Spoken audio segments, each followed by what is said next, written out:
هذا العدد برعاية لي لابوغاتوار فراتير غازيس.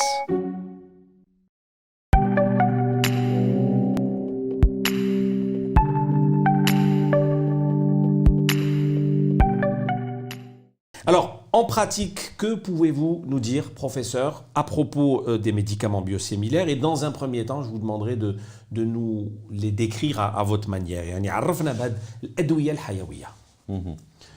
Alors, les médicaments biosimilaires, comme leur nom l'indique, c'est des similaires des produits biologiques de référence. Il faut savoir qu'à côté des médicaments d'origine chimique, depuis une vingtaine d'années, sont apparus ces fameux médicaments d'origine biologique. D'origine biologique, ça veut dire qu'ils sont faits à partir de lignées cellulaires.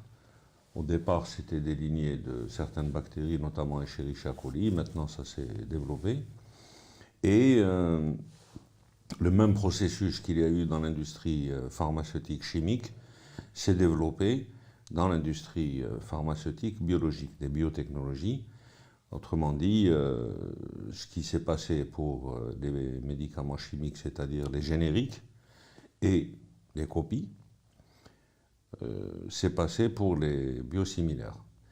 En Algérie, on utilise ces biosimilaires maintenant depuis 5 ou 6 ans, notamment dans certains cancers, notamment dans certaines maladies rhumatologiques, certaines maladies hépatiques.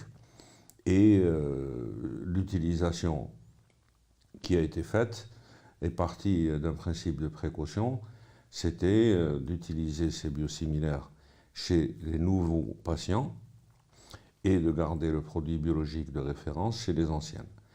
Pourquoi principe de précaution? Parce qu'il n'y a toujours pas de législation permettant d'utiliser, et notamment de faire une interchangeabilité, une substitution en Algérie. Beaucoup de pays ont introduit cette réglementation, notamment donc, les États-Unis, l'Europe, la Jordanie. La Jordanie qui est une référence puisqu'ils ont une industrie pharmaceutique très puissante.